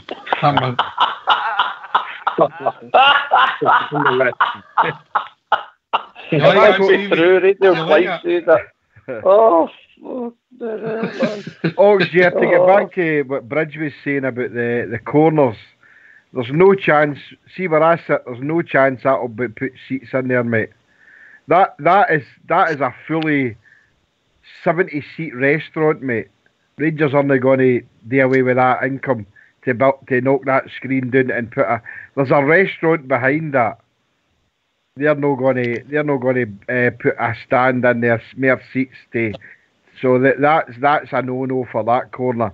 I don't know if it goes on at the other corner. I know the bar 72 guys have got their bit. I think that might be the bit that's accommodated in there. So that's not going to happen. Rangers need to accommodate the Union Bears and BF3 and end the story.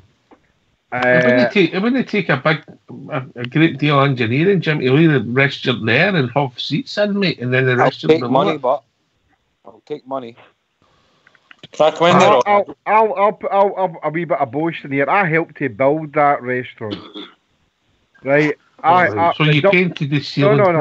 No. I didn't just always be a painter, mate. I used to do insulation and ducting, and my firm installed the heating and the ducting, and it's right on top of the Rangers shop. It's right on top of the shop, man. Right, so the company I work with built that, and I tell you, it's a fantastic restaurant. You're talking about structurally. There's no way that can be ripped out and built in as a stand. And I can't see the cost would be astronomical, mate. But Jimmy, I was actually talking about the 2 corners that are empty. It's an engineering solution for them to put seats in there. That's what I was looking for. Is another thing. Can he do it? Safety or no allow that? Unless... It would need to be an engineering solution. Yeah. When you go, travel. I don't think we've got the money to be spending on something like that. I don't think we're financially in a good enough position. I'd sooner we were concentrating on continuing to improve our playing squad rather than filling in corners. So for me, we've got to find a solution elsewhere in the stadium, and I'm similar to Jimmy. I think it should be EF3. But the bigger question for me is: does the board of directors want the Union Bears? Do they see them as a hindrance, something that they've got to worry about? I don't travel. Go there. I don't see how and throw roses at the players. I don't see it. I don't think they want. I don't think they want that kind of ultras type atmosphere support. I don't know if that's what they want, because sometimes they put a wee banner up that might upset somebody, or they might sing a song that upsets somebody. So I'm no but maybe it's just a cynical side of me. I'm no convinced that some of the Bravo, Rob. The board make decisions that upset us. Of course. But all I'm saying, Stevie, is that they I don't know that they're that interested in encouraging the Union Bears, mate. I don't think that. Bravo, I really don't. I can't see how the board wouldn't want the Union Bears there. You know, we've all said that they add so much to the match day experience. Why would you not want them there? Ibrox, you know yourself, you've been there when it's been like a mausoleum. I've certainly been there when it's been like that, you know. And it can be a really dark, quiet place when things are not going well. So if they want them, why don't they accommodate them then? Well, I agree with you. I agree with you. They should accommodate them. They're not asking, you know, for half a stand. They're not asking to be moved to the other side of the stadium. They're only asking to be moved 2 sections along. But what I would disagree with, what I would totally disagree with is, I know we're there to make the atmosphere as well, but I think they kind of spat the dummy out by no bringing their banners in that last night. You know, they're there to support the team. They're no bigger than the team, but I still think that they should be accommodated in some shape or form. But as long as it doesn't impact too much on existing fans, you know, it just can't be they want it and that's it. But I think they should be. I think BF3 isn't a big thing to ask. I think they could be accommodated there. Definitely. Right, George, come in and then we'll bring Fox in. On you go. Aye, just can I go back to Stevie's point? Stevie's points, I think, they make relevant. I think it's pie in the sky. I was talking about putting new structures in and things like that. I mean, we're end of the season, we're ripping up the grass, we're putting down new grass. That's got to be a big job on its own. So I think what we're talking about is putting new stands in and things like that. It's just pie in the sky. I think we've got to remember, and by the way, we're all part of it. I'm not just saying these guys, because I'm proud of one of the guys that got rid of the board that was in. But if it wasn't for the young laddies there, with Charles Green and all these other ones, making their voice heard and their banners and things like that, I don't know who would be still in charge of your club box. So I think, and I'm not just saying the young laddies, because everyone who's on this panel had a wee bit to do with buying season tickets, no buying season tickets, voting the right guys in and things like that. But they wee guys went out there, and I keep saying wee guys because I see them as young boys and things like that. They're not all those young boys, I ken that, but I think they've done a lot for get the board in place. It's in place now, and I think it'd be good for the board to give them that wee bit give them a wee favour back and say, look, you did help us. They make a good atmosphere in the ground, and we've got 44,000 season ticket holders. They've probably got about 2,000. Surely we can fit them in a good place in the middle of the stand, behind the goals, wherever it is they want to be, and move people along and give, like me, Jim, whoever it is, half decent seats. I'm not wanting the best seat in the ground, just another seat. I think we should accommodate them however we possibly can for what they've done for the club box. I really do. Yeah. And also, they are younger guys, so that's future support as well, isn't it? 100%. You know, you've got to look at that. The days gone by when we all got left to do and we went in front of the terrace and things have changed, you know.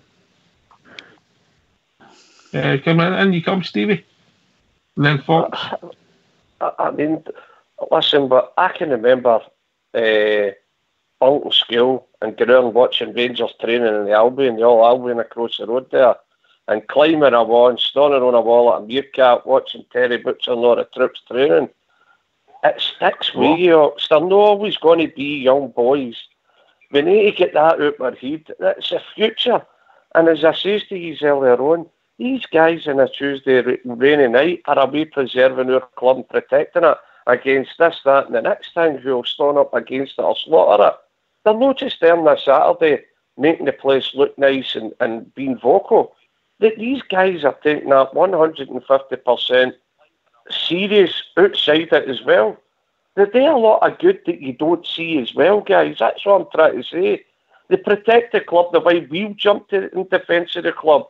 If I hear two people standing at a bus stop in the morning and they're saying something wrong about the Rangers, I'm the first one to get them by the scruff of the throat and say, what you're saying? So the bottom line is these guys are doing the business for us on and off the field in the nicest possible way. And all I'm saying is they're not always going to be young boys. So we need to stop labelling them as just young daft boys, because they're no young daft boys. They're teddy bears like Jimmy, yourself, myself, and we've all got an opinion and a part to play. Right. And I just hope the board knew that they're back on their feet, don't start picking and choosing who they want into Ibrox Stadium. Because it's for us all. It's for us all. It's meant to be a working class game. That's our wins. That's our future. And let's hope that the boys get what they want, because I don't like to hear them having a look at the future of their be that they're associated, the Union Bears sitting looking at each other saying, well, have we really got a future here? That's horrible, man. That's horrible. We'll get a caller coming in, and Fox wanted to come in, so we'll take Fox first and then bring a caller in. You go, Fox. I'll go to the caller first. All right. How we doing, caller? How you doing? All right. Who is it? How you doing? Hey, Billy Clark. All right, Billy. How we doing, mate? No bad, aye. I just want to say about the Union Bears. When you go, mate? I know they've got a wee complaint there, and they're talking about doing a wee protest, but I really think they should leave it to the end of the season, and that way they could maybe get something sorted with the board, and they can send letters out, ask people to move their seat, etc., etc. Rather than doing it just now. But I get your point that you want to see what you want everything to be focused on the team, but if it depends on the answer or the response the boys have got, doesn't it? Aye, but it's just, if they want to move, it's not the right time to move. You can't, everybody's got their seat. I think it'd be better just holding after the end of the season, and Rangers could send out letters to people, and if you swap seats somehow like that. You can't do it now. No, I don't think they're looking for it to be done this now. Fox, you want to come in there? I really don't see what the big problem is. Look, there's a simple solution. They've got the name of everybody and where they sit in the BF3 or whatever. You send them all a letter, ask them if they're willing to move. Also, the Union Bears, the Union Bears wanted, according to their statement, want to expand. So you also put a letter out or a statement out saying people in the Copeland that want to join the Union Bears can offer up their seat, and people that don't want to move. There you go, Bridge. They can swap seats. They'll get a bigger crowd. The Union Bears will get more and more involved. They'll need to police it themselves so that we're not getting mad drunks put in with the boys or any like crazy people and they get a bad name. They'll need to... That's you, beat Bridge. It's no hard, Stevie, is it? Surely the what do you call him? The boy Greg. SLO. The SLO can arrange this, mate. It's only a swap. You'll get loads of young boys at 18 and 19 that are sitting in the Copeland who would say, I would go into BF3, and somebody in BF3 would say, I wouldn't mind going to the Copeland. So I don't think it's that hard to arrange this. Jimmy's still there. Jimmy's still here. How you doing, Stevie boy? Jimmy, do you fancy it? What, Union Bears? Aye, get in with the troops. I'll bring my flute, you bring your bass.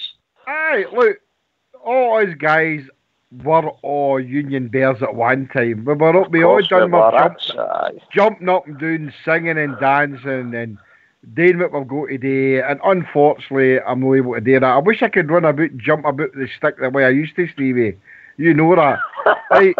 But the fact of the matter is, Fox has hit it in the head there. But we need to try and accommodate them. You know, there seems to be a bit of politics going on here, obviously.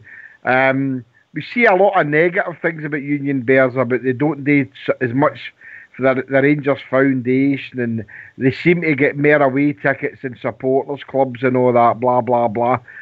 Right, I don't know if any of that's true, right? But that's by the by. The fact of the matter is we need to try and we do need to bend their backwards for them, right? Because we've got to accommodate the fans that pay their season tickets. But as Fox says, look, and again, I hate having to quote the puddle drinkers. What the puddle drinkers done, that corner of their stadium, they just says to them, this is now going to be a standing area, and it's going to be for them.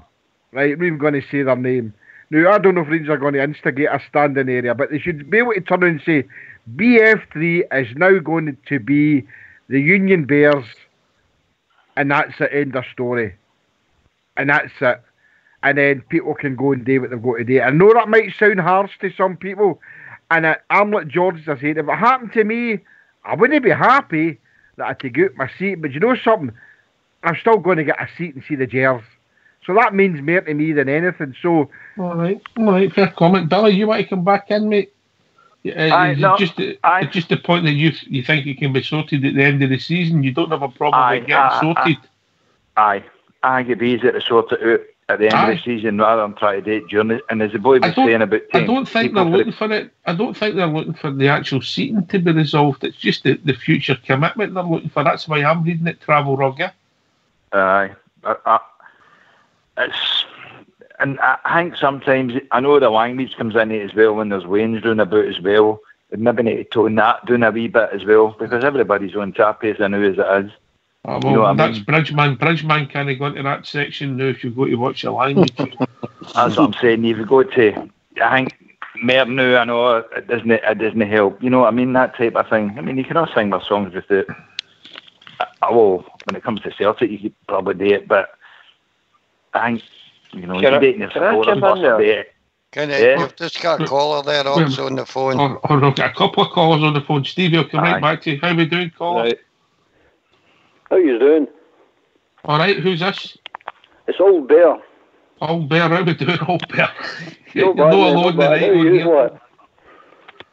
I was just listening to the Union Bears. There's an easy solution for it. The whole of the Copeland area, Edmiston Drive, the ex-Scums end, the bottom tier just becomes standing. That's it. They can go where they want, then they can grow as much as they want. And I think we're getting the dog to wag the tail here, or the tail wagging the dog here. The board are working for us. We're not working for them. They're working for us. And if the Union Bears want to move, they move. That's as simple as that. Yes, yeah. Oh. Yeah. What a point. I agree with that. And we've learned into the last 6 years in the bad times, by the way. The Rangers support is Rangers. It's not the board. It's not anybody else. It's a Rangers support. And the Union Bears are the heartbeat of the Rangers support. They should go where they want to go. Good point. Here, Old Bear. I'm getting my flute out. Well done. Brilliant. Old Bear I've just dug the stick out, man. Here we go. Old Bear sticking up for the young Bears. Well said, Old Bear. Can I just say something, Ox, here? I think some of the stuff that Foxy was saying is true, but we just obviously need to be cognizant of the fact that you're talking about people who have already got their seats within the stadium under the season ticket thing. So you're going to have to entice them to go or whatever it is to move out the way to allow this move to take place. There might be a lot of people who have got a season ticket don't want to go to BF1 just for saying sake. So I don't know how you're going to handle that. But I think they need to be looked after. All the season ticket holders need to be looked after. But I do agree. You need to talk to people. You need to talk to people. I'm trying to say that. Dialogue, yeah. We need to be cognizant of the fact that the Union Bears are well liked Like everybody in the stadium. Everybody likes them. Just jump. That's what I just can't understand, Bridge. When Rangers announced that they would make the Broom loan fully season ticket, that was fully, their chance. That was their chance to move the Union Bears to the middle. Why did they not do that? So to me, it's political. When they said they were going to make the full Broom loan a season ticket, all Gers fans, they had their chance to say, Union Bears, you've got your request. You can go into BF3 and season tickets for BF1, BF2, BF4 and BF5. Why did they not do that? End of. Hindsight's a wonderful thing, JFK. By the way, there's another group of supporters who have been waiting for years and years for some decent place to watch a game as a disabled fans, and it's about time they done something for them as well. Oh, you're 100%, mate, aye.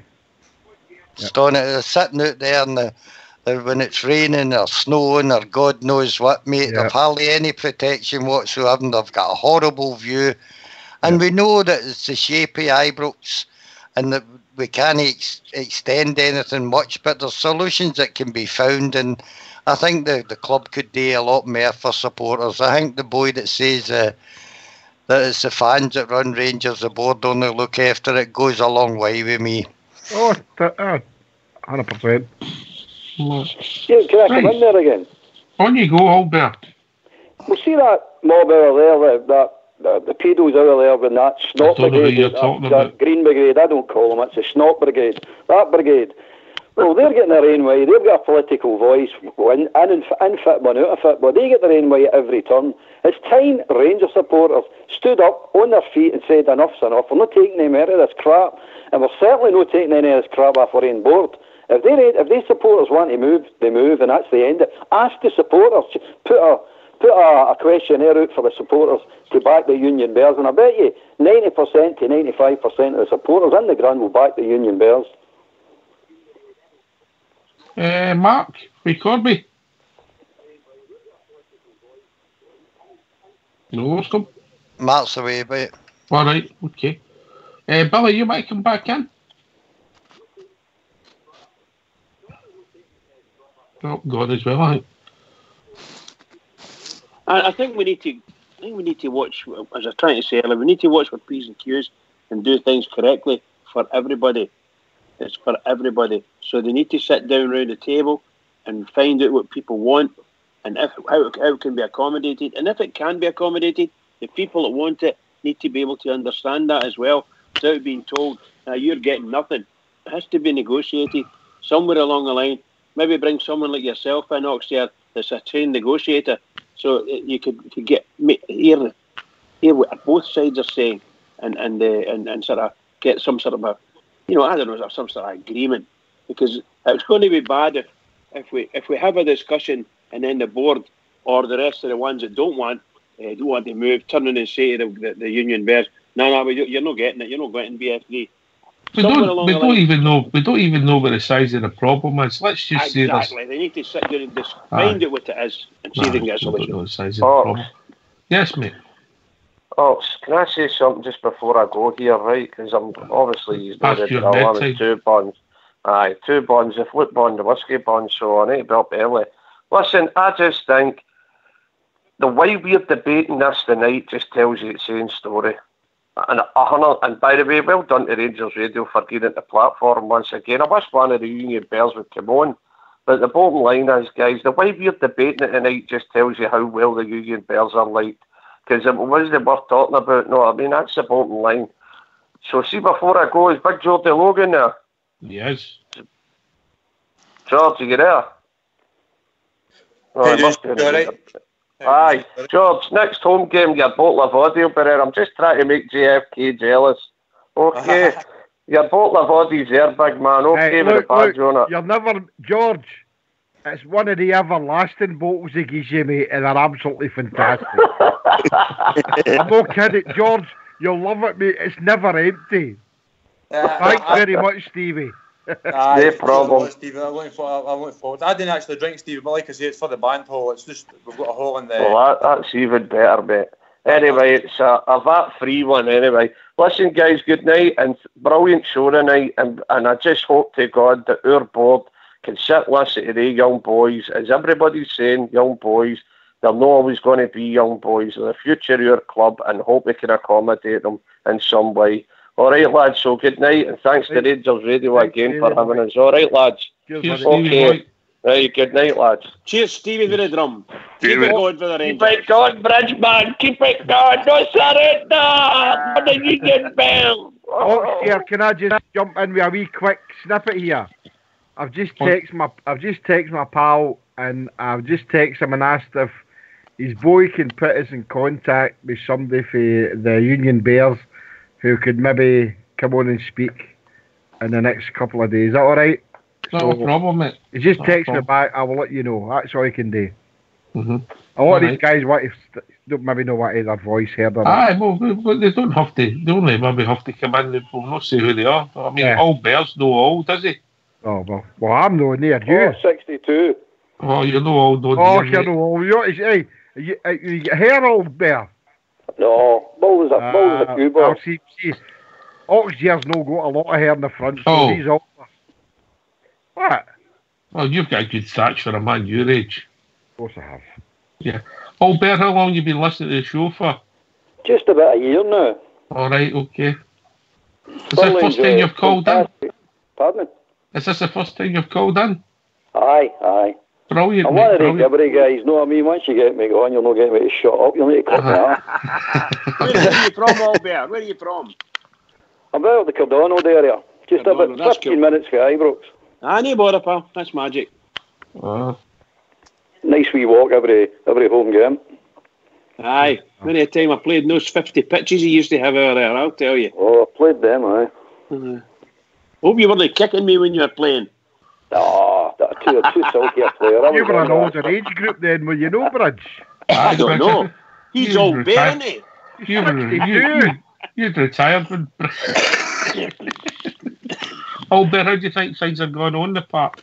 Fantastic. Thoroughly enjoying it. The turn of the year was a bit crap, right enough, but still, Kamara's made us a better team. There's no doubt about that. He's improved the whole team. But just touching on the game Wednesday there, see the first half, absolutely fantastic. I mean, the football was superb, absolutely superb. Aye, excellent. See the second half, I mean, they went after Boyle, and to my mind the reason they went after Boyle was two players, Big Golson and Ryan Jack. Big Golson just get bored. It was that easy for him. He just started getting bored and firing big crazy passes away up the park. And you're like, there was no need for that. The first half it was all quick one-touch football, everybody moving. It was excellent. And then Ryan Jack started running with the ball, and you're saying, what are you running with it for? Pass it. So to my mind, they just get bored. It was that easy. They just get bored. But again, we could have got caught out a couple of times, and it wouldn't have come out too easy then. It would have been a different story. But still enjoyed it. It was a great night. Aye, and I think the point is it might have been even better if there'd been better atmosphere in the stadium later. Aye, it would. It was a wee bit strange. It was. I mean, I'm in the Gubbin stand, and it's like a library up there at times. You know what I mean? It's. And I wouldn't mind the Union Bears coming up there, as the other guy says. I would quite like to, because I would like to join in. All right, we're not allowed to sing a bit of bigotry. That's all right. That's for private consumption, but you can sing the other songs. I don't mind joining in with them. Definitely. Well, I think the consensus opinion is that the Union Bears have got a home and a place at Ibrox. Anybody disagree? No. I think, see, their point, the original point was was the standing area. If they get the standing area where they want, and I think they should get it, if they get that sorted and they put that Broomland front section or standing, that covers a multitude of sins that everybody's arguing about. The people that are actually sitting there, you just absorb them into the rest of the stadium. I don't think there's a problem with it. I think a lot of them. And by the way, if they don't want to move, you say, well, it's a standing area now. You say, you stand there if you want. Here you are. Aye, you still get the season ticket for the same sort of seat, the same area because it's all numbered and you know that's the idea of the safe standing. Anyway, I can't believe where the times went tonight. We've reached that time of the evening. Bridgeman, What can I say? Just another marvellous night listening to you guys talking away there, and really good conversation. And hopefully tomorrow night we'll have the same thing. Only this time we'll talk about the BBC in depth. And I'm only joking. But can I just say to all the Rangers fans all over the world, in particular Ranger fans out here on Rangers Radio, every single one of us, please keep it going for the Rangers, because the Rangers really need us. And go on the Union Bears. Can I thank everybody for taking the time to call us tonight? Albert, Billy, Mark Corby on the first time calls, and all the usual lads for calling in. My main particular favourite is Stevie for the drum, but there we go. This has been Rangers Radio. We'll be back tomorrow night between 9 and 11, talking about all things Rangers. Take it away, Fox.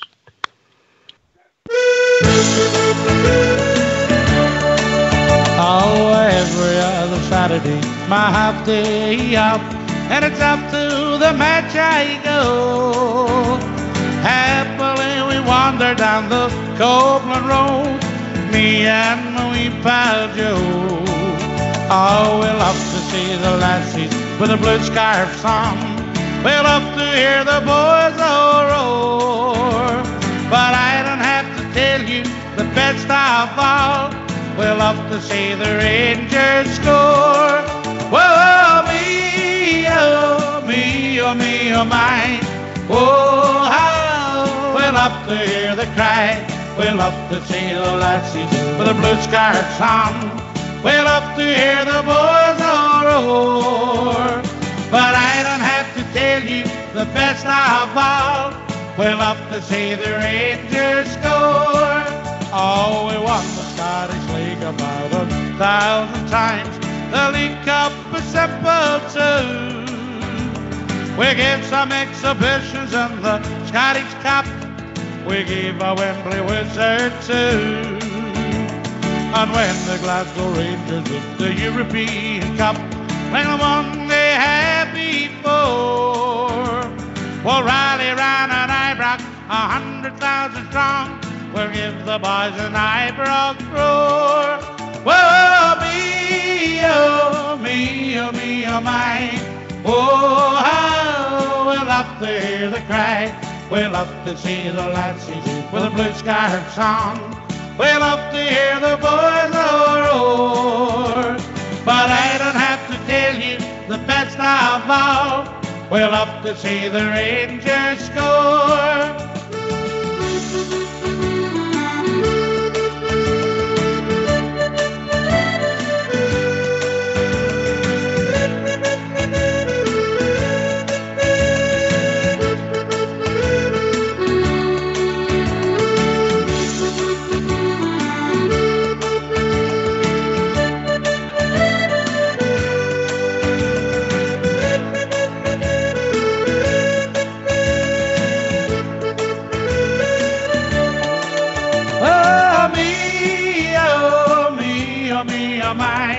Oh, how we love to hear the cry.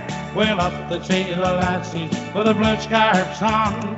We love to hear the boys all roar. But I don't have to tell you the best of all, we love to see the Rangers score. Whoa, me, oh, me, oh, me, oh, my. Oh, how we love to hear the cry. We love to see the lassies with the blue scarves on. We love to hear the boys all roar. But I don't have to tell you the best of all, we love to see the Rangers